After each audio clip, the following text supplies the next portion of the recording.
होती जहां में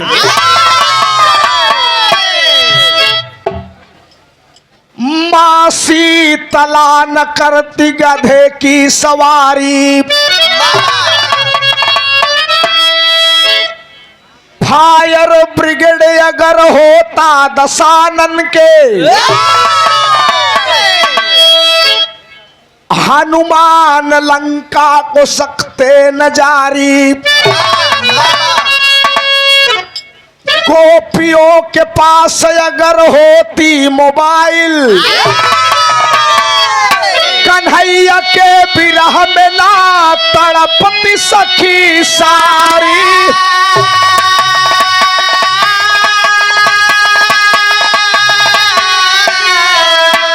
अरे गोकुल मथुरा छोड़ कृष्ण द्वारिका गए।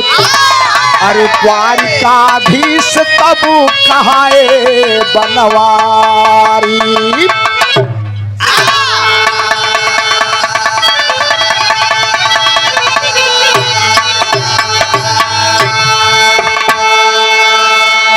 कितनी बढ़िया बात ही बिरहा में आप सबके मिली बाबूजी। पहले कार मोटर अगर होती जहां में मां शीतला न करती गधे की सवारी। अब फॉर्चूनर इंडिवर स्कॉर्पियो हो तो माई शीतला रे गधा थोड़ो बैठती। अशोक भाई ये भोलेनाथ रे जो नंदी पे बैठ गए फॉर्चूनर बैठ हरतने फायर ब्रिगेड अगर होता दशानन के हनुमान लंका को सकते न जारी।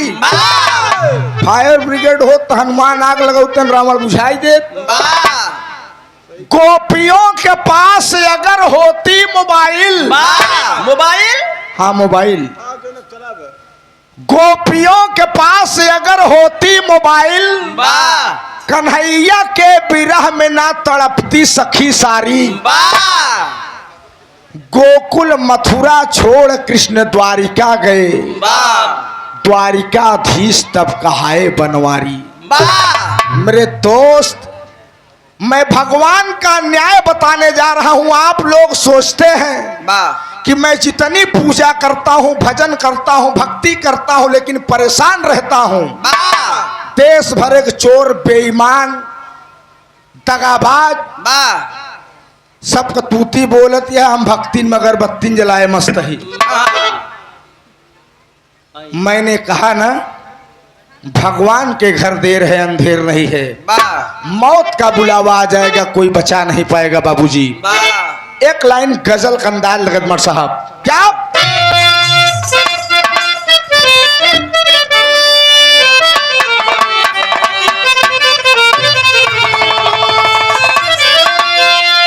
एक लड़का एक लड़की से कहत बा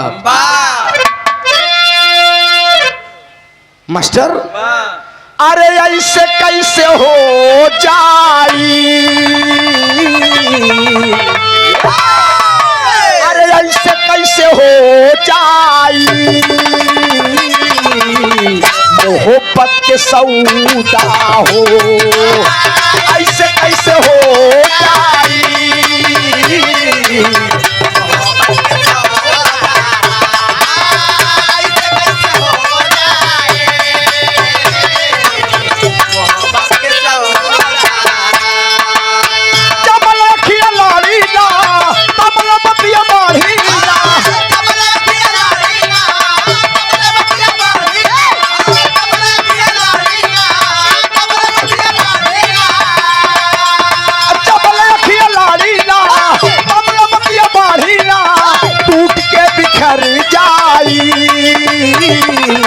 प्यार के घरों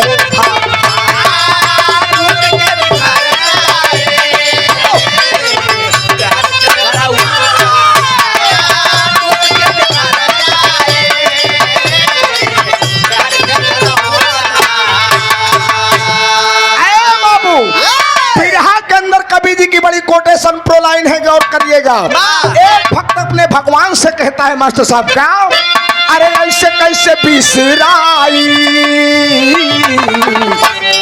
अरे ऐसे कैसे बिसराई याद रह रे याद है।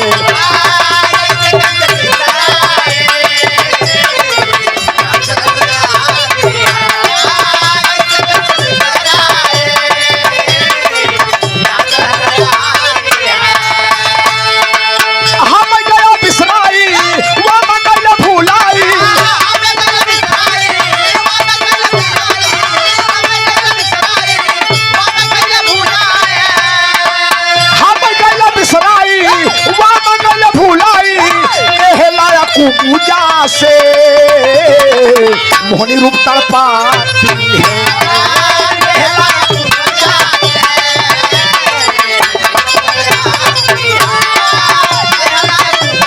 सही बात।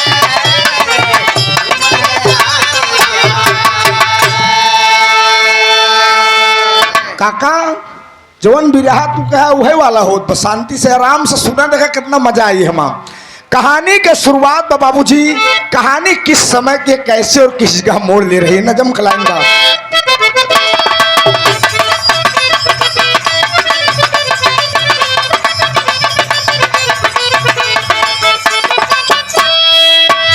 राजा विक्रमादित्य राजा की बात आप लोगों ने सुना, लेकिन मैं दुनिया के मालिक आनंद कंद मुकुंद मुरली मनोहर कन्हैया की बात बता रहा हूँ। गौर करिएगा। द्वारिकाधीश जब कन्हैया कहाई है, द्वारिकाधीश जब कन्हैया कहाई है, खुशी है प्रजा जय जयकार सब मनाई है।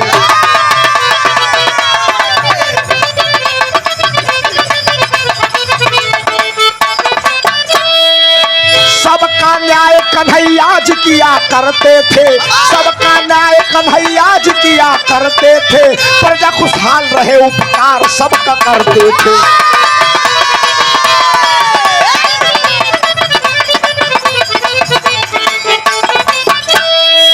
लगा दरबार न्याय करत सुना बनवारी, लगा दरबार न्याय करत सुना बनवारी, बगल में बैठे उनके सुखा सुना धनुधारी।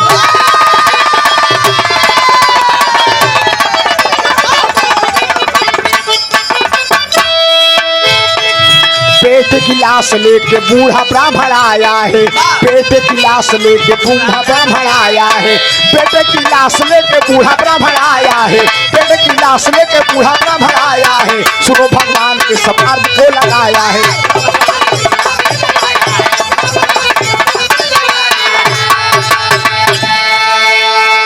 दुनिया के मालिक आनंद कंद मुकुंद मुरली मनोहर कन्हैया जब द्वारिकापुर की गद्दी संभालते हैं मास्टर साहब, पूरी प्रजा खुशहाल है। कन्हैया भगवान की जय हो, कन्हैया भगवान की जय हो। कन्हैया भगवान का एक वसूल है, रोज उनका दरबार लगता है। जैसे अब हम तो का कोनो विपत हो जाए तो हम लोग गांव प्रधान लगे जाए, वैसे कन्हैया भगवान के पास पूरे द्वारिकापुरी के लोग अपना न्याय करने जाते हैं। अब भगवान कन्हैया सबको बढ़िया बढ़िया न्याय करत थी। आप बड़का भैया शिव कुमार सरोज करका का धरती सादर 50 रुपया बहुत बहुत प्रणाम है, नमन है। बिरहा सुने वाले पंचों, कन्हैया भगवान पूरे नगर के लोगों को बैठाकर सबकी समस्या का निवारण कर रहे हैं। सबका नियाव करथन, भैया तू गलत है काम नहीं करा। इतने में उनके बगल महान गांडी उधारी उनके सखा उनके मित्र अर्जुन बैठे हैं। बाबूजी अर्जुनों सबके बात सुन सुन मुस्कियात हैं। इतने में बाबूजी एक बूढ़ा ब्राह्मण मास्टर साहब, आप राहुल यादव जी के नाना जी शारदा प्रसाद यादव बाबूजी फतनपुर की धरती से परसों हम पटहटिया मंगावत रहे, सुरेश प्रधान खिया बड़ा प्यार दुलार मिले रहा ना तू, बहुत बहुत नमन है। 100 में सब सकल पंच के पहले ही प्रणाम बाप। इतने में एक बूढ़ा ब्राह्मण बाबूजी अपने मरे हुए बेटे की लाश लेकर कन्हैया भगवान के भरे दरबार में न्याय कराने के लिए आया है। बड़ी मार्मिक कथा है, रो रहा है बूढ़ा ब्राह्मण। अर्जुन बगल में बैठे हैं कन्हैया भगवान के, उनको दया आ गई। दया आ गई कि बताइए भगवान के नगर में लोगों की मृत्यु होती है, जहां के राजा स्वयं दुनिया के मालिक हो, वहां किसी की मौत नहीं होनी चाहिए। कन्हैया भगवान सबका न्याय कर रहे हैं, लेकिन ये बूढ़ा ब्राह्मण अपने मरे हुए बेटे की लाश लेकर आया है, रो रहा है। अर्जुन का कलेजा पसीजा जा रहा है, लेकिन कन्हैया भगवान के डर का मारे कुछ कहत नहीं। एक लाइन बिरहा सम्राट स्वर्गीय महरूम जनाब हैदर अली गुरु जी को ओरिजिनल धुन लगत मास्टर।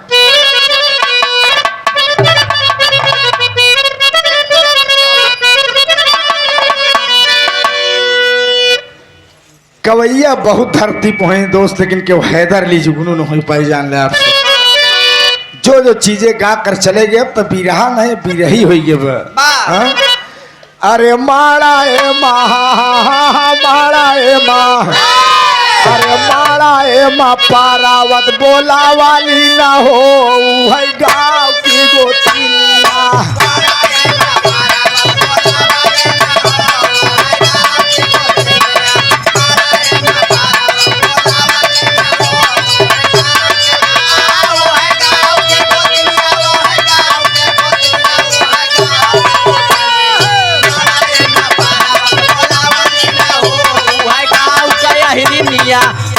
में पारावत बोला वाली न हो है गाँव के यही।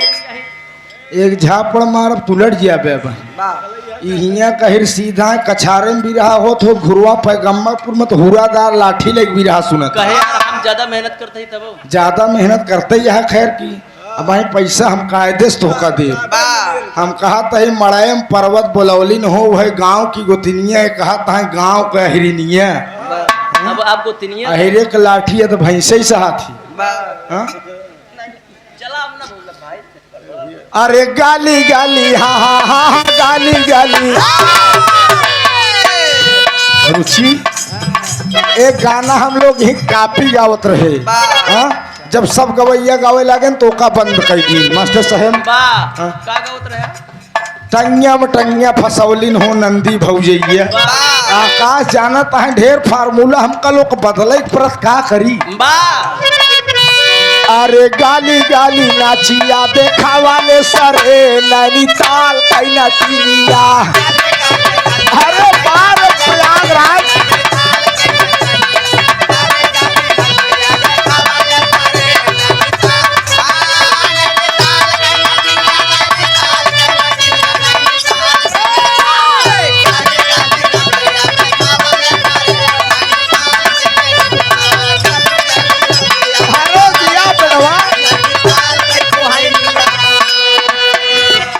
सुधर जा सुख भाव दिया गया।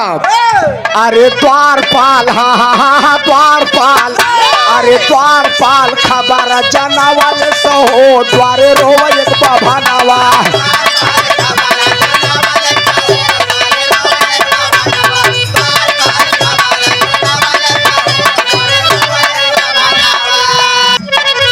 अरे बाबू अर्जुन देख रहे हैं कि ब्राह्मण अपने मरे हुए बेटे की लाश लेकर रो रहा है और कन्हैया भगवान दूसरे दूसरे के नियाव में लपटियान है। इतने में द्वारपाल आए कहे हे भगवान कहने एक बूढ़ा ब्राह्मण अपना न्याय करने के लिए आपके दरबार में आया है।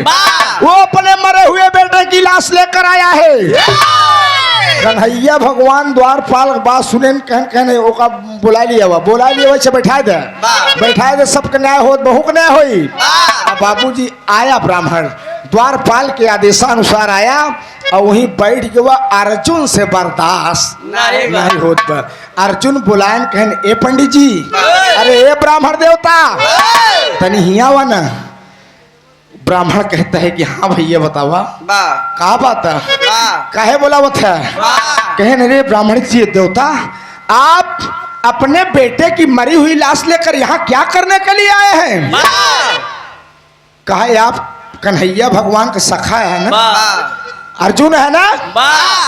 कहन हाँ भाई साहब कहन हम भगवान खिया न्याय करावैया ये क्या भगवान खिया यही न्याय होता। अर्जुन तोहरे बस का कुछ नहीं ने हमार बात सुना अंतरक लाइन बाप।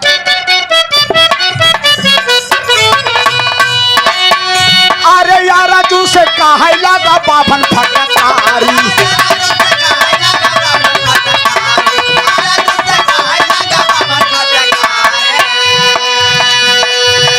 अरे होला न्याय हमारे साथे धनुधारी।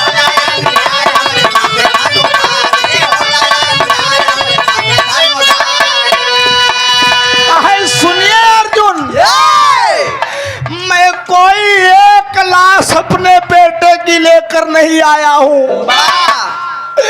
मैं कन्हैया भगवान दुनिया के मालिक के दरबार में अपने छठे बेटे को और लेकर आए थे, छठवा बेटा है, मैं न्याय कराने के लिए आया हूँ। तब ते अर्जुन का कान खड़ा हुई कि रे बाप रे बाप, एक नहीं 5 बेटे मर चुके, तुम छठवे बेटे की लाश लेकर आए हो। अरे छठवी लाश, हाँ छठवी लाश, छठवी लाश लैके हाँ माया वाले हो, द्वारे रोवे एक बाबा नावा।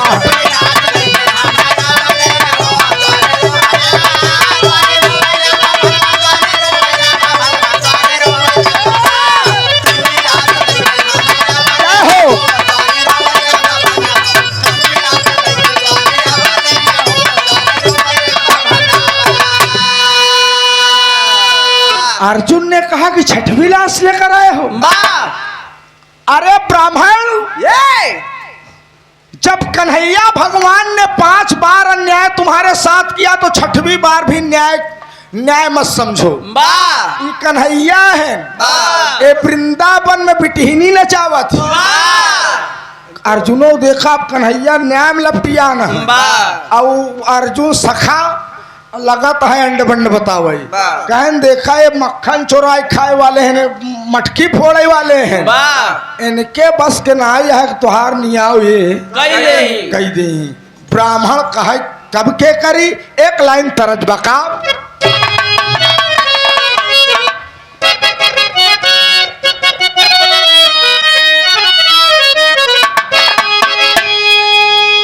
तर्ज रामदेव गुरु जो अपने जवानी में गायन मेरे दोस्त, रामदेव गुरुओं को जोड़ने रहे नाम करहन अशोक भाई, जहां सवाद लगाए दे आज गवैया का बस की बात नहीं मेरे दोस्त। पप्पू यादव उनकर सुपुत्र स्वर्गीय पप्पू यादव जवानी में इस दुनिया से विदा हो गए। पता नहीं क्या भगवान को मंजूर था।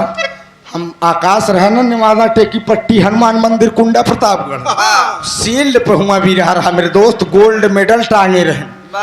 रात भर दोनों कलाकार गए, सुबह जनता फैसला नहीं कर पा रही थी कि पुरस्कार किसको दिया जाए। ऐसा भी रहा पप्पू भाई गाते थे, भगवान अपने चरणों में स्थान दे। अब तो हर अनमय धई धई दावत बा, जवन जवन गाना आवत बा का बताई हम।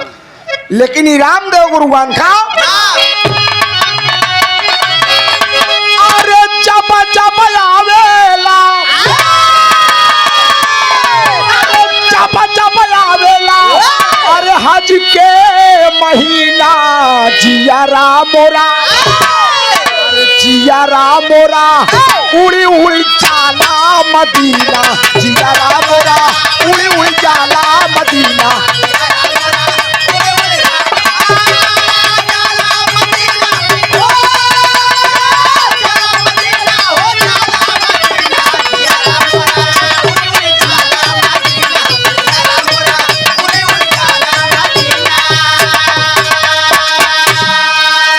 लेकिन बिरहा पर गौर करेंगे बाबूजी, कन्हैया भगवान के पता नहीं चलत बा, अर्जुन अपन सेटिंग बनावत है ब्राह्मण से। ब्राह्मण से अर्जुन कहत का है, अरे ब्राह्मण से बोले हैं, अरे ब्राह्मण से बोले हैं, अरे अर्जुन समझाई तुहार न्याय, अरे तुहार न्याय कई नहीं पई है कन्हाई, तुहार न्याय कई नहीं पई है।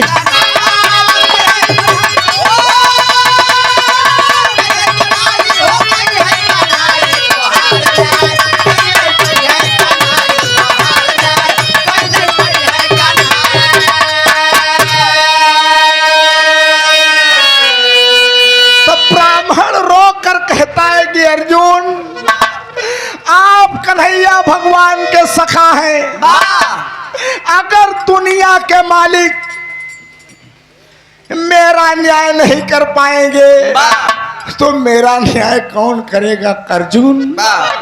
तब अर्जुन ब्राह्मण से कहत का है मास्टर, अंतरक लाइन बा,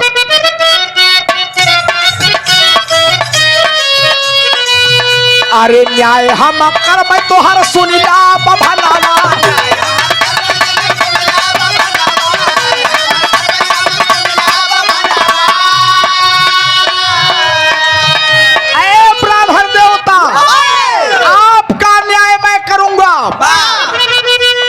ब्राह्मण कहे कैसे विश्वास करी कि तू हमार न्याय करबा। बताइए, मैं छठवें मरे हुए बेटे की लाश लेकर आया हूँ, अभी तक भगवान हमार न्याय नहीं कह पाए। तू उनकर दोस्त है, सखा है, कहा हमका विश्वास हो तू न्याय हमारे साथे कह देवे। अर्जुन ने कहा कि सुनो ब्राह्मण देवता, सुनिए, मैं आपसे वचन लेता हूँ। क्या?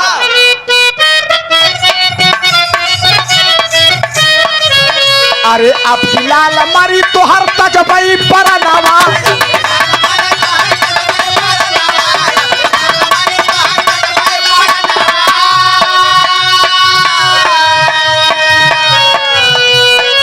कहन सुना इस सादर 50 रुपया पुरस्कार सुपरस्टार ढोलक मास्टर आकाश बहादुर की तरफ से। ये हमरे जिला कहन शान है भाई साहब। अब बढ़िया बजावत आकाश मुन्ना, जवन दमदारी तोहरे अंदर तब रहे वह मजबूती है बहू। वाह, यह कभों कभों शिव कुमार। अरे यार तकाब है, हाँ, गंगा जलियुआ खाता तब सादर 50 रुपया तो बढ़िया बजावा, कलाकार का सम्मान देवा, सम्मान मिली। रुचि बिटिया बनाए के रखा इनका लोग। ये लोग जवन जवन मुरब्बा खाता है समझ। झूरी किसान का दोनों बैले समझा इनका लोग। हाँ, जवन किताब में पढ़ाने डब्लू और आकाश समझ लो, तुहार पूरी गृहस्थी संभार दे ही। जिसे असड़ाई आए बर्धा धोखा दे, तो सब धोखा दे वाले बर्धा न हो। कज्जी लगाए गुतारा आए बाबू। अर्जुन ने कहा कि सुनिए ब्राह्मण देवता, तू लाई जा जैसे पान थी वैसे छठवा, लाई जा एकर दाह संस्कार करा, जब जाओ अपनी पत्नी से प्रेमालाप करो, प्रेमालाप करो। जिस तरीके से पति और पत्नी के बीच में गंगा जल जैसा पवित्र संबंध होता है, कहन जैसे छठ वैसे खियौर सही है। कहन लाई जाए कर दाह संस्कार करे, कन्हैया बस कन्हैया नियाव कह दी, कहन एकर नियाव हम करब। कहन हम वादा तो से करते ही कि अगर तुहार 7वां बेटा मर जाई, तुहार 7वां लड़का मर जाई, तो हम तो से कसम खाते ही कि हम तो से धरती मुंह ने देखा, तोहरे सामने चीता माग लगाए के जल जाओ। ब्राह्मण सोचे से यार अर्जुन जब इतना बड़ा प्रण कराता है कि ले जा छठी दफनाई दे, 7वां गर्भ जब आई, अगर तुहार 7वां बेटवा मर जाई तो तोहरे सामने कसम खाते ही चीता माग लगाए के जल जाब। अब ऐसी बड़ा प्रमाण हमका का मिली। ब्राह्मण चुप्पे से निकला मास्टर साहेब। कहना है अरे 7वां गर्भ तोहरा जब नियराई, तुहार न्याय कई नहीं पहिए कन्हाई।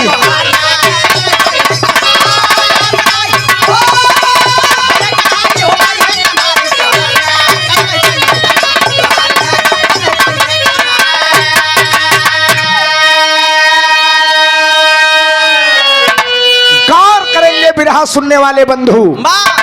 ब्राह्मण राज दरबार से द्वारिकापुरी से बगल से निकला भाई साहेब। कहे जाता अब कन्हैया न नियाओ, कह पाए अब अर्जुन वादा करे हैं तो अर्जुने नियाओ करही। बाबूजी लई गए छठे बेटे का दाह संस्कार ब्राह्मण कर दिया। अर्जुन ने कहा कि जब 7वां गर्भ तुहार नियर आई, जब तोहरे दुल्हनी के पीरा उधराई जाई, जब पीरा उधराई जाई, ब्राह्मण देवता आकर मुझे संदेश देना, मैं अपने गांडी धनुष को लेकर चलूंगा। देखते हैं कौन काल आता है। रुचि वह काल का बात हो, कौन काल आता है, देखते हैं कि मौत के गाल में समा देता है। वादा करते हैं ब्राह्मण देवता कि ऐसा स्थान बनाऊंगा कि काल की ऐसी की तैसी हो जाएगी। अरे बाप रे बाप, तेरे की लाइन लगत बा।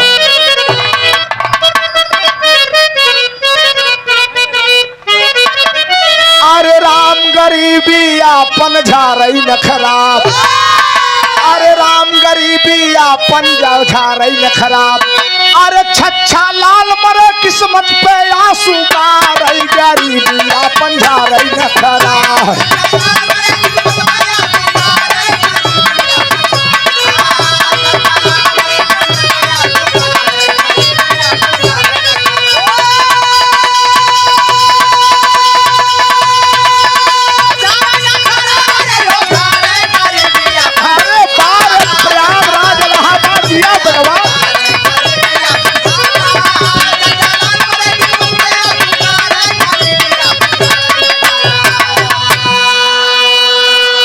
गरीबी आपन झारे नखरा, छच्छा लाल मरे किस्मत पे आंसू गारे गरीबी आपन।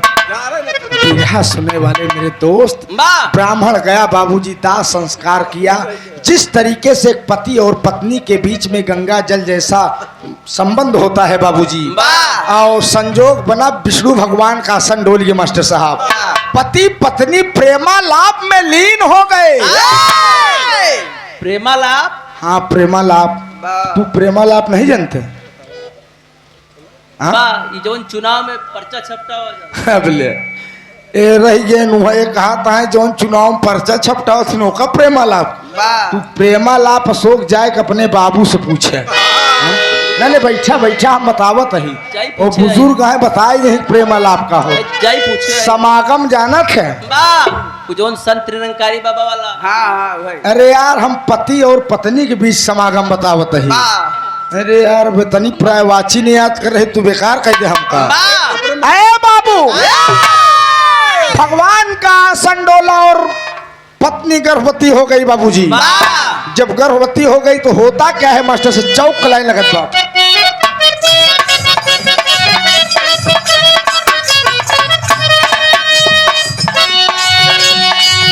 अरे सतवा गर्भ रहा पेटे में,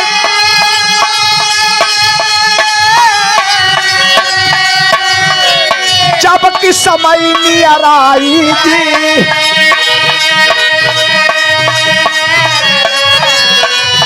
अरे हस्तिनापुर से वीर अर्जुन को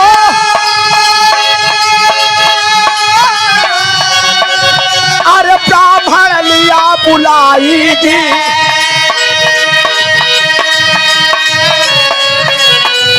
अरे बाण से घेर दिया कोठरी को,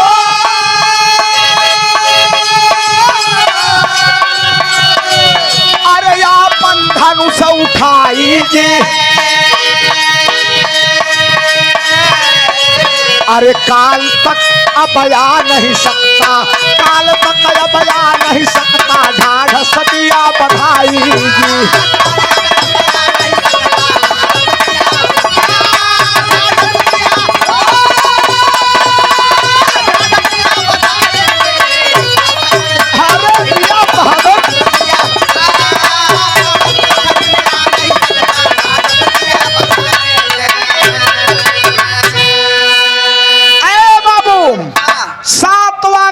ब्राह्मणी को जब आता है बाबूजी, धीरे धीरे वक्त गुजरता गया। अरे बाप रे बाप, जब वो दिन वो घड़ी पूरे हुई बाबूजी, बच्चा पैदा होने वाला है, दर्द से कराहने लगी।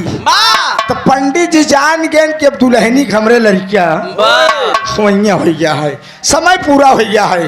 बाबूजी दौड़ते दौड़ते ब्राह्मण देवता हस्तिनापुर में पहुंचते हैं। अरे अर्जुन भैया,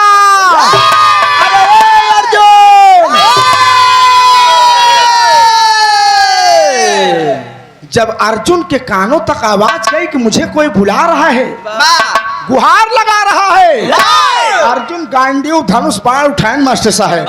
आयन ब्राह्मण देवता मिलन कहन अर्जुन, ए भैया अर्जुन हमका चिन्ह था। अर्जुन कहन यार तुमका कहूँ देखिए लेकिन पहचान हम नहीं पावत ही। तब ब्राह्मण ने कहा कि कन्हैया भगवान के सखा अर्जुन, कोई और दूसरा नहीं, मैं वही ब्राह्मण हूँ जो कन्हैया भगवान के भरे दरबार में अपने मरे हुए बेटे की छठवीं लाश लेकर गया था न्याय मांगने के लिए। तो आपने कहा था, वचन दिया था कि कन्हैया न्याय नहीं कर पाएंगे, तुहार न्याय हम करब। कहन जब तोहरे दुल्हनी पीर उधर आई तो हमका बुलाए ले, हम काल ससुर के आवई ना दे। कहन चला पंडितायन के पीरा। बाबूजी अर्जुन कांटी धनुष लिए बिरहा सुने वाले बंधु पहुंचे, तब ब्राह्मण देवता से कहन तुहार दुल्हन कहाँ बा? अरे ब्राह्मण ने कहा कि कोठरी के भीतर है मेरी दुल्हन, मेरी दुल्हन कोठरी के भीतर है। कहन हम कहो कोठरी लगे लिए आए चला। ब्राह्मण कहे कहो तुहिन हमरे दुल्हनिया के लड़कियां पैदा करबा का हो गया। हाँ कन्हैया भगवान ने कहा कि नहीं भैया आप मुझे वहां तक ले तो चलिए। बाबूजी पीछे वाली कोठरी में अपने बखरी के पीछे वाली कोठरी मास्टर साहब वाह लेकर गया ब्राह्मण अर्जुन को, और अर्जुन ने अपनी गांडीव धनुष उठाया बाबूजी। गांडीव धनुष उठाया और अपने पाड़ों से कोठरी को चारों तरफ से घेर दिया।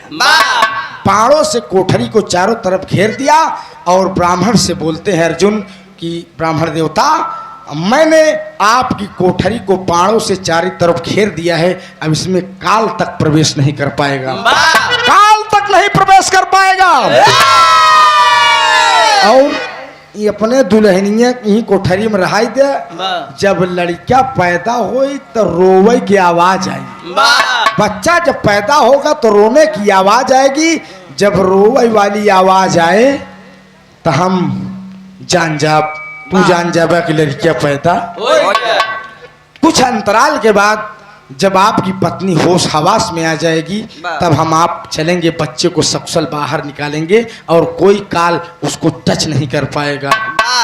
ब्राह्मण मुस्कियाए लाग मेरे दोस्त, एकदम प्रसन्न होएगा कि बाप अर्जुन भैया जवन काम कन्हैया नहीं कही पाए नु काम तो तू करता है। चला भैया लगा अर्जुन के गोड़ और दबावे बाबूजी, मरता क्या नहीं करता है। अल्लाह के कोठरी के बहरे बाबूजी इंतजार होत बा कि अब लड़कियां पैदा हो तो कुछ देर बाद हम लोग चली। बाबूजी भगवान का आसन डोला और बच्चा पैदा हुआ। बच्चा पैदा हुआ और जब लड़कियां पैदा बाबूजी रोवे की आवाज आए, यहाँ जब लड़कियां रोवे लग तब ब्राह्मण बाबूजी एकदम खुशी में झूम गया, खुशी में झूम गया बाबूजी, खुशी के आंसू भी निकलने लगे।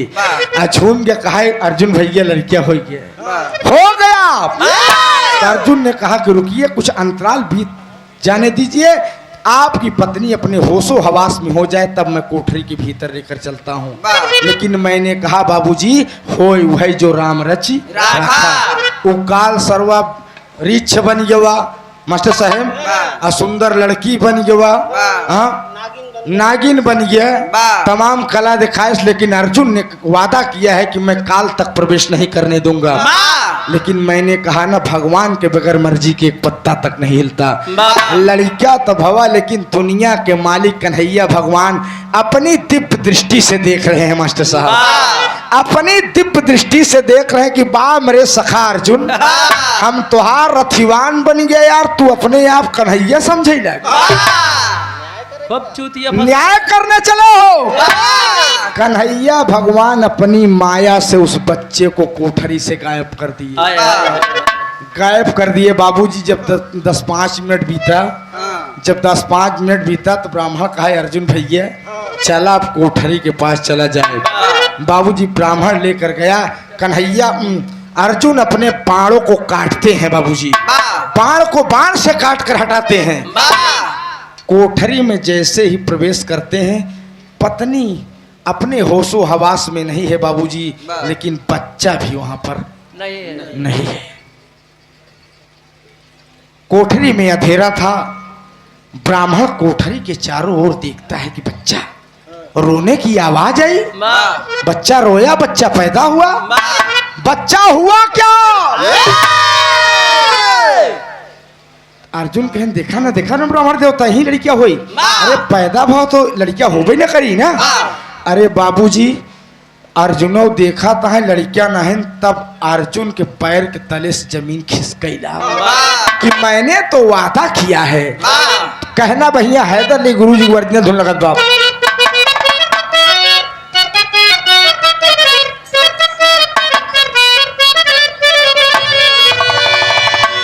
अरे अर्जुन वीर बलकारी,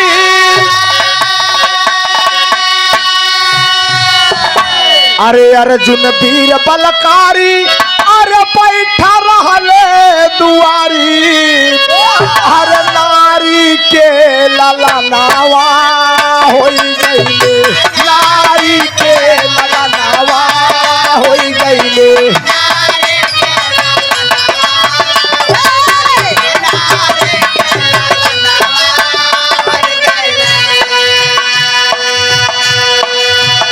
किया खेल बानवारी, किया खेल बानवारी, गया ललना हजारी, कन्हैया खेल बनवारी गायब ललना हजारी नारी सोचई ललनावा का भइले नारी सोचई ललनावा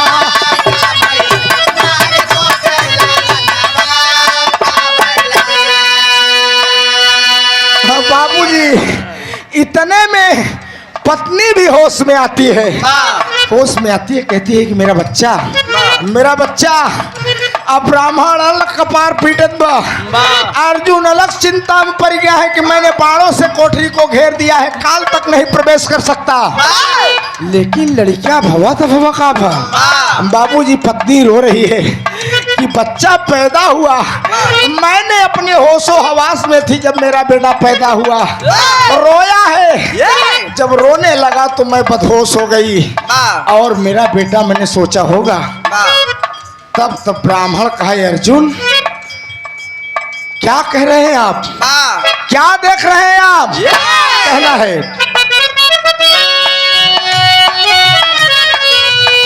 अर्जुन सुना जब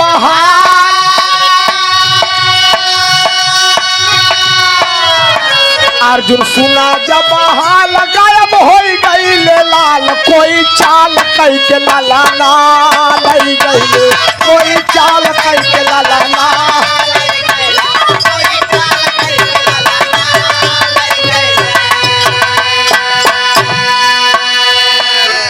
आए बाबू अर्जुन ने कहा कि हे ब्राह्मण देवता, हम आप बाहर बैठे थे कोठरी में, आपकी पत्नी थी, बच्चा पैदा हुआ, रोने की आवाज आई, बच्चा रोया, हम आपने कहा कि बच्चा पैदा हो चुका है, 10-5 मिनट बाद अंदर प्रवेश किया जाए जिससे आपकी पत्नी अपने होशो हवास में हो जाए। ब्राह्मण ने कहा कि बच्चा पैदा हुआ, रोने की आवाज मैंने भी सुना, लेकिन मैं ये नहीं जानता। मैं जब अपने बेटे की 6वीं लाश लेकर कन्हैया भगवान के दरबार में गया था न्याय मांगने के लिए कि भगवान आप द्वारिकाधीश हैं, यहाँ के राजा हैं, क्या आपके राज दरबार में यही न्याय होता है?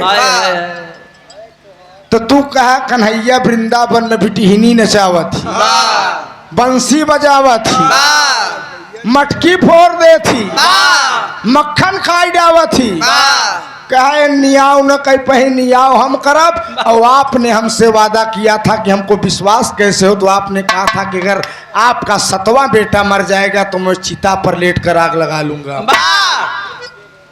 अर्जुन तू लकड़ी हम लिया हुआ चिता सजाओ, तू लेट के तड़प के ही चल के मर जा, जना हमारा 7वां बेटवा जिंदा हो गया। अर्जुन सोचन ससुर हम कहाँ आए फंस गए यार, हाँ हम कहाँ आए कि फंस गए। हमें का बच्चा वही है, अब हम धरती से जाए चाहते ही। ये काल का चक्र है बाबूजी। ब्राह्मण कहता क्या है, पापड़ के लाइन लगत बा।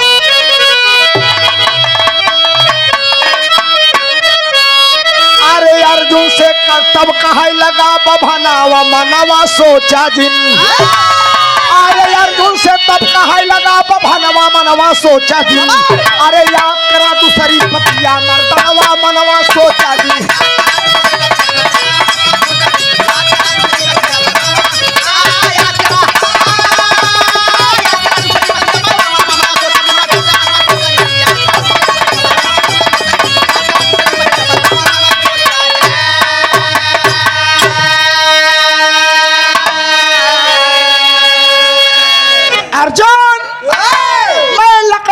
लेने जा रहा हूं, तुम चिता सजाऊंगा, तुम लेट कर तड़प कर जल कर मर जाओ। तू भगवान हो गया। तुमने कहा कि कन्हैया न्याय नहीं करेंगे, तो आपने ही मेरा न्याय कहां कर दिया। तू मर जा अर्जुन, हमार करेजा जुड़ा जा, हम संतुष्ट हो जाई, जना हम अपन 7 बेटवा पाई गए। अरे बाप रे बाप, अर्जुन का हाथ पैर बाबूजी लगा कहां पर कि महाभारत की इतनी बड़ी लड़ाई लड़ा मैंने, इतना कष्ट मुझे नहीं हुआ, अब तो मैं मर जाऊंगा। सारी धनुष खराब, सारी धनुष बाण अंड संड हो बाबूजी। ब्राह्मण करता क्या हाल हक लाइन लगत मर साहब।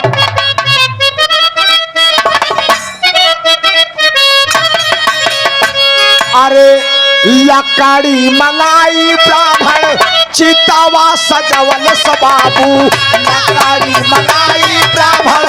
अरे दिया सिद्धार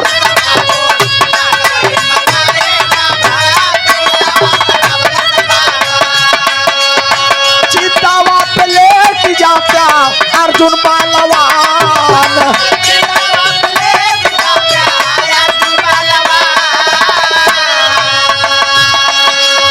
चितावा पे लेट बाटे कैले ताई अरिया बाबू, चितावा पे लेट बाटे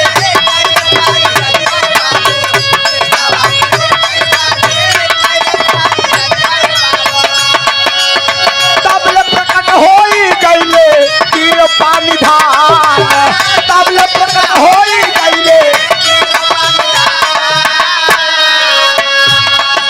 आ बड़ा बड़ा दुखावा से तोह के बचौले अर्जुन, बड़ा बड़ा दुखावा से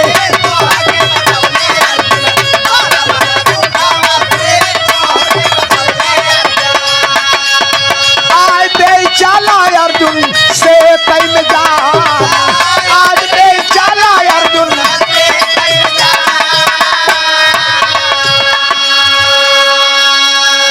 ए बाबू अर्जुन अपनी बात से मुकरते नहीं है बाबूजी। सोचन मुकर जब अपने बात से तो मामला गड़बड़ हो जाएगी। मैं चल रहा हूँ चिता पर लेट कर चल जाऊंगा, तड़प कर मर जाऊंगा।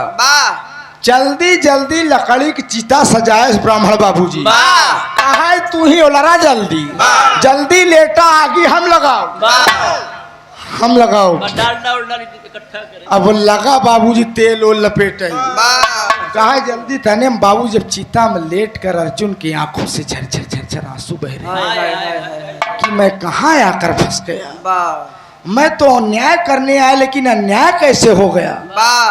बाबूजी जब अर्जुन के आंखों से आंसू बहने लगे और ब्राह्मण जल्दी से बाबूजी जलाए मास्टर साहेब। हाँ, अरे यार का लुकारा नहीं कहते नहीं मार जाए सही हो जाए। मशाल कहते पकड़ो जलाए सोचे सब हिम जल्दी पकड़ाइन दे ये छटपटाए मरे जना हमार साथ बेटवा जी गए। बिरहा सुने वाले पंचव जैसे छुआवे चला अग्नि, अग्नि चिता में लगावे चला वैसे आनंद कंद मुकुंद मुरली मनोहर कन्हैया प्रकट हो गए और ब्राह्मण की कलाई को पकड़ लिए। ना अरे आप क्या करने जा रहे हैं। ब्राह्मण कहा तो छोड़ दे हमके, छोड़ दे हमके, छोड़ दे। क्या है आप देखे इस कन्हैया भगवान का है। भगवान आप कह ठहरिए ठहरिए। ब्राह्मण रुक गए बाबूजी। अग्नि हाथ में था जल्दी हम थमाई अर्जुन काम खत्म हो। मेरे दोस्त कन्हैया भगवान खड़े होकर चिता के सामने अर्जुन से कहने लगे कि अर्जुन महाभारत की इतनी बड़ी लड़ाई मेरे साथ लड़े तुम, मैं आपका रथिवान बना, बड़े बड़े संकटों से आपको उबारा, लेकिन आज तुम अपना प्राण देने के लिए यहाँ चले आए हो। कारण क्या है।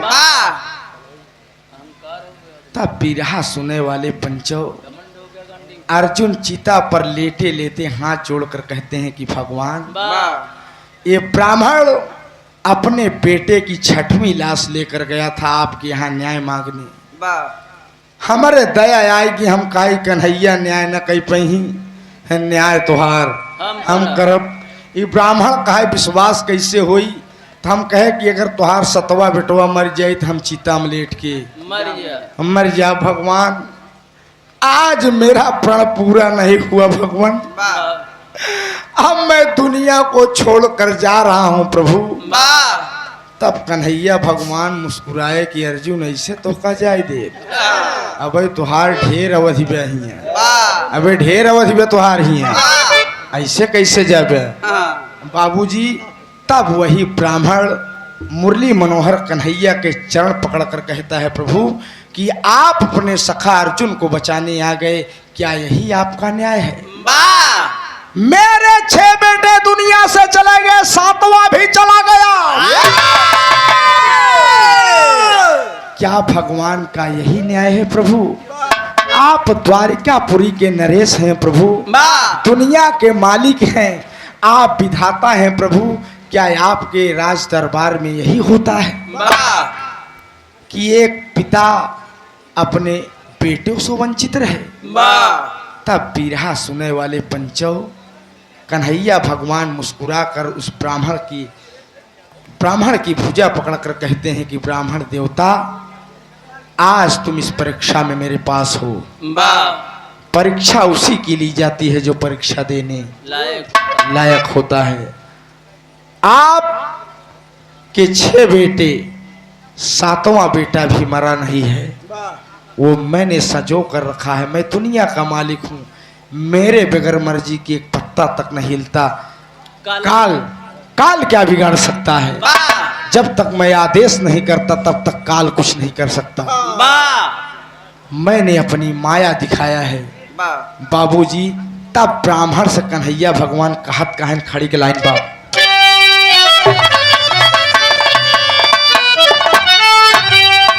अरे अपना मिलिए भाई, अपना मिलिए बाबू, अपना मिलिए।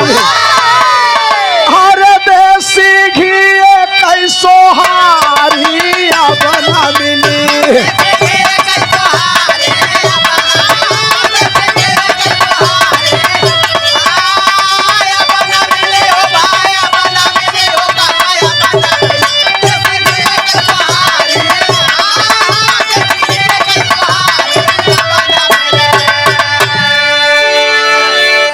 यार तू पूरे हरियाणा की बेइज्जती करता है। काहे बेइज्जती करता ही? काहे न मिले यार, इतनी भैंस यादव जी ने दिया यार।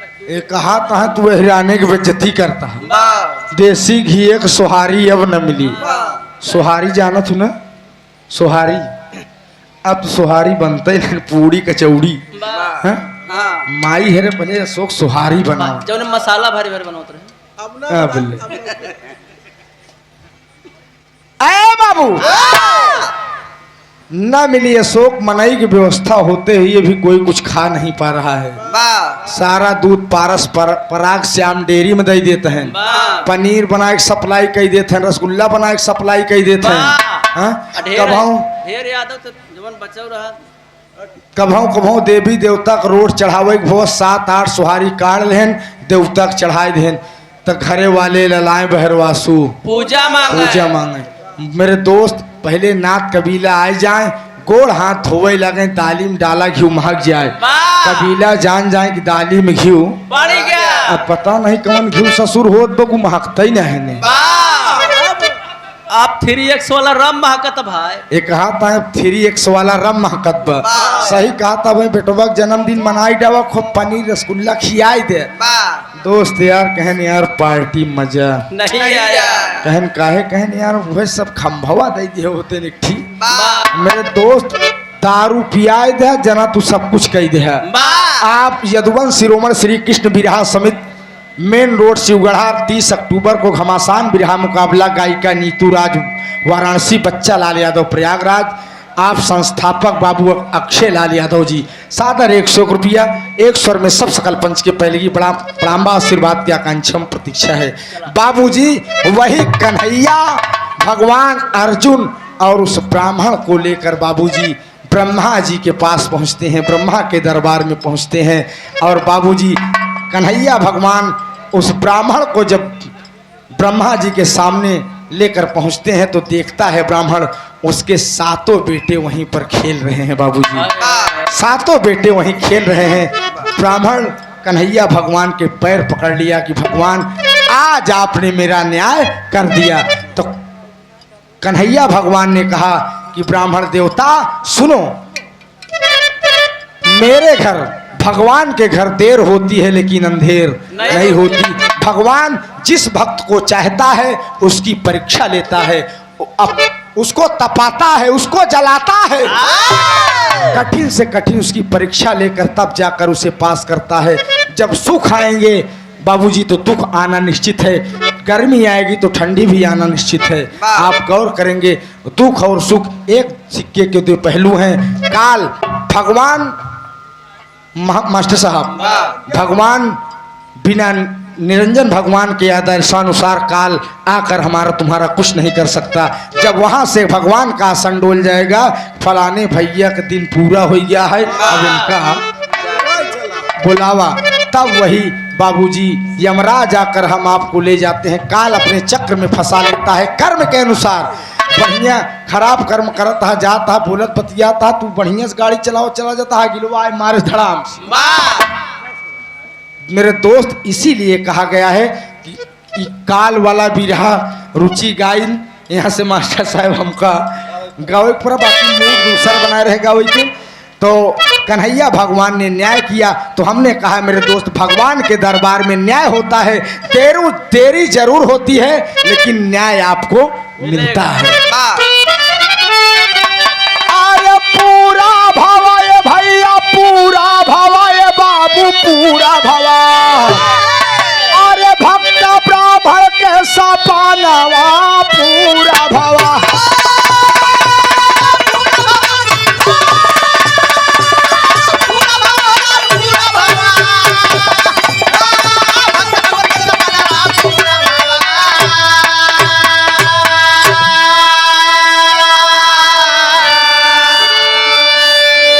बाबूजी, ब्राह्मण का सपना पूरा हुआ, कन्हैया भगवान न्याय किए और आप लोगों ने कथा सुना काल की।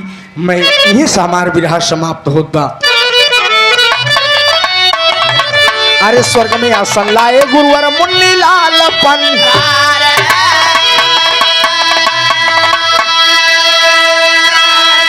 अरे कथन किया कभी फूला,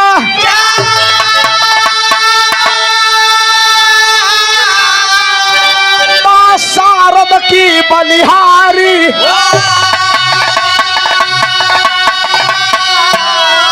अरे गरीबी आपन झारई न खराब, अरे तकावई राकेश यादव कदम न, गरीबी आपन झारई न खराब।